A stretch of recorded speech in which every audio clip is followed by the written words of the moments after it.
उम्मी सो रही थीं और अबा दुकान पे थे। मैं कमरे में बैठी पढ़ रही थी जब काशिफ भाई ने मुझे आवाज देकर कहा, आलिया मुझे ट्राउजर पकड़ा दो। वो नहा रहे थे। मैं उठकर बाहर गई और उसको ट्राउजर पकड़ाने लगी तो जैसे ही भाई ने दरवाजा खोला तो मेरी नजर उनके सामने जा पड़ी। मुझे एक ऐसी चीज नजर आई जिसने मुझे हैरान कर दिया। वो काशिफ भाई का सांप था जिसे देखकर मैं हैरान हो गई। भाई को जैसे ही अपनी गलती का एहसास हुआ उसने मेरे हाथ से ट्राउजर पकड़ा और जल्दी से दरवाजे को बंद किया। लेकिन अब क्या फायदा, मैं वो चीज देख चुकी थी जिस पर मेरा कोई हक नहीं था। मैं काफी ज्यादा परेशान हुई कि भाई को ऐसा नहीं करना चाहिए था। वो जानते थे कि उनकी हालत ऐसी नहीं कि अपनी बहन के सामने जा सकें। उनको एहतियात करनी चाहिए थी, लेकिन दूसरी तरफ वो चीज मेरी नजरों के सामने से हट भी नहीं रही थी। क्या ही ताकतवर चीज थी वो, खूब शानदार और जबरदस्त कस्म की। मुझे आज से पहले अंदाजा नहीं था कि सांप इतना बड़ा भी होता है। फिर मैं अब थोड़ी सी परेशान थी कि भाई का सामना कैसे करूंगी। वो भी जान चुके थे कि आलिया ने उसे देख लिया था। मैं बस्तर पर लेट गई और आंखें मूंद करके सोने की तैयारी करने लगी। मेरी आंखों के सामने वही नाग आया जो फन फैलाए खड़ा था। अचानक से मेरा दिल किया कि उसके सिर पे प्यार से हाथ फेरूं तो वो राम हो जाएगा और मुझे कोई भी नुकसान नहीं पहुंचाएगा। मैंने तसव्वुर में ही उसके सिर पे हाथ फेरना शुरू कर दिया तो वो आगे से मजीद फैल गया, लेकिन उसने मुझे कोई नुकसान नहीं पहुंचाया। शायद इसलिए कि वो सानिप किसी और का नहीं, मेरे भाई काशिफ का था।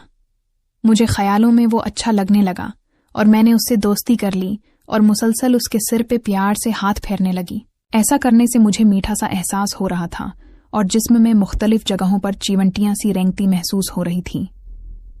तभी मेरे कमरे का दरवाजा खुलने की आवाज आई तो मैंने झट से आंखें खोलें और जो मजेदार सा तसव्वुर बन रहा था वो टूट गया। काशिफ भाई मेरे पास आकर बैठे और बोले, आज तो काफी ज्यादा गर्मी थी, 2 बार नहा चुका हूं। मैंने मुस्कुरा के भाई को देखा तो वो बोले, मेरी गड़ियां मुस्कुरा क्यों रही है। मैंने कहा कि भाई आप भले 4 बार नहा लो, लेकिन प्लीज अपना सामान साथ लेकर जाया करो। मुझे आवाजें देने लग जाते हो कि ये पकड़ा दो वो पकड़ा दो। काशिफ भाई मेरी बात समझ के थोड़ा सा शर्मिंदा हो जाता और बोला कि हाँ, बस मुझे भूल गया था, लेकिन तुमने कुछ देखा तो नहीं था। भाई की बात सुनकर मेरा दिल जोर से धड़क उठा। मालूम नहीं वो क्या पूछना चाहते थे। भाई क्या मतलब, आप किस चीज की बात कर रहे हो? मैंने लेटी लेटी चेहरा दूसरी तरफ मोड़कर पूछा तो भाई ने अपना हाथ मेरी कमर पे रखा और आहिस्ता से मेरा रख अपनी तरफ करके बोले कि आलिया, अगर तुमने मेरा देख लिया है तो प्लीज मुझे माफ कर दो मुझसे। वो सब गलती मैं हो गया था। मैंने जल्दी से कहा, भाई ऐसी बातें मत करो, कुछ नहीं देखा, बस थोड़ी सी नजर पड़ी थी। फिर आपने दरवाजा बंद कर लिया था।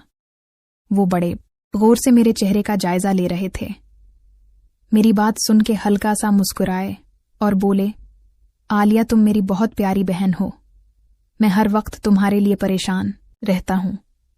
मैं सीधी हुई और भाई के कुंधे पर हाथ रखे बैठ गई। फिर पूछा कि भाई आप मेरी वजह से क्यों परेशान रहते हो? आज ये बात तो वाज़ेह कर दो। भाई कहने लगा, यार ऐसी कोई बात नहीं है। दरअसल मैं सोचता हूं कि तुम काफी जवान हो गई हो। अगर तुम्हारी शादी हो गई तो मैं घर में अकेला रह जाऊंगा और तुमको बहुत ज्यादा याद करूंगा।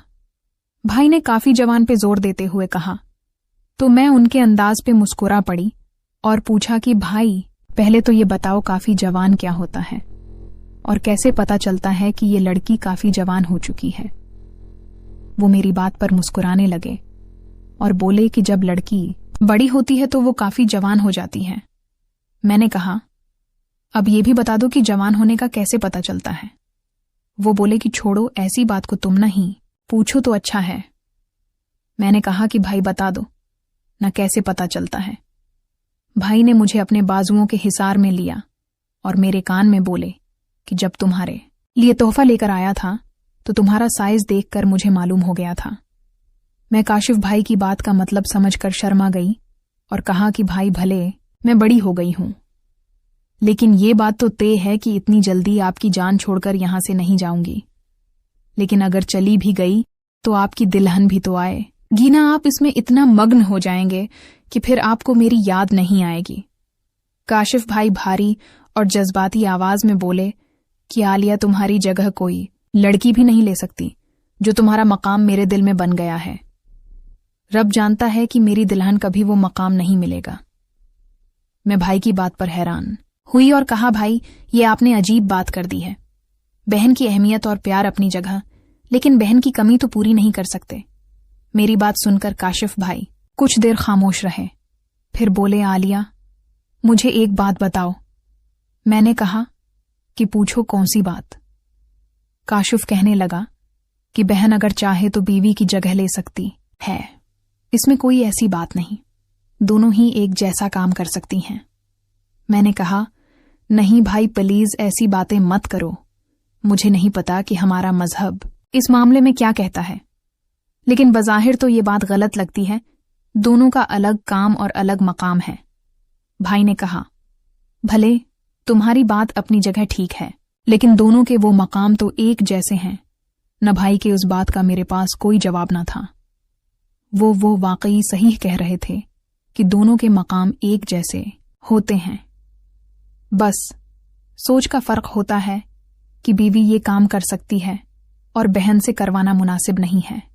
इस पर मैं खामोश रही तो भाई ने पूछा कि गड़िया, मेरा तहफा कैसा लगा?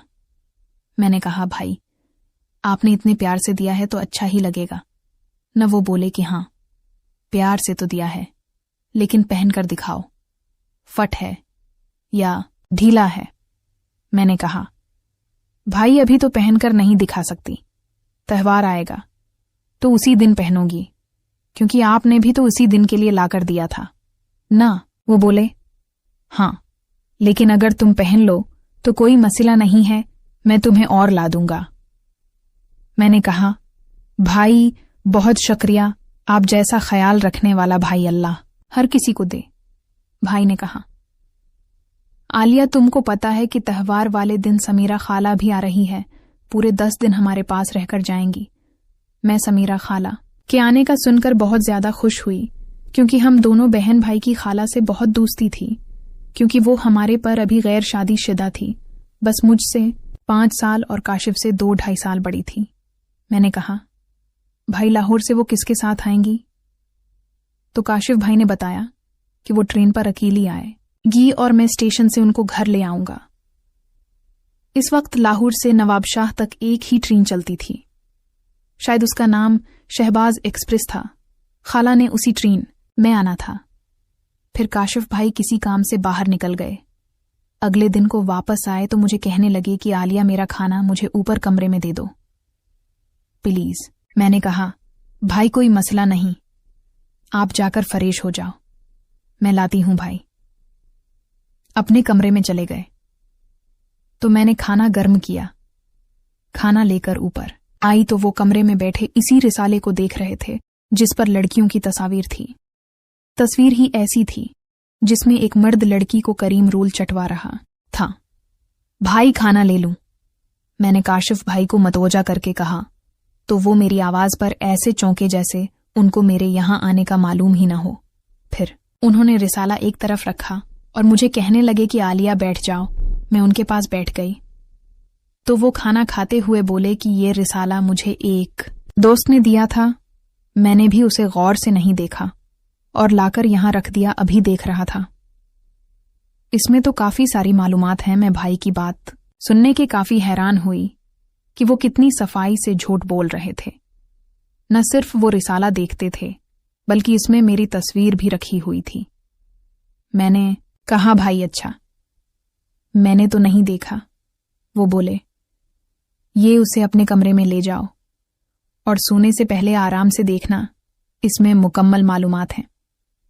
मैं तो खुद ये रिसाला देखने के बाद काफी बेचैन और तजस्सुस का शिकार थी। अब मौका मिला तो उसे उठाकर कमरे में ले आई और बस्तर पर लेटकर तसल्ली से देखने लगी। ओस नावल का अगला हिस्सा आने वाली किस्त में अपलोड किया जाएगा। अगर आपको हमारी नालिक पसंद आई हो तो प्लीज चैनल को सब्सक्राइब कर लें और साथ दिए गए बेल आइकन के बटन को क्लिक कर लें ताकि हमारी नई आने वाली किस्त आपको आसानी से मिल सके। शुक्रिया।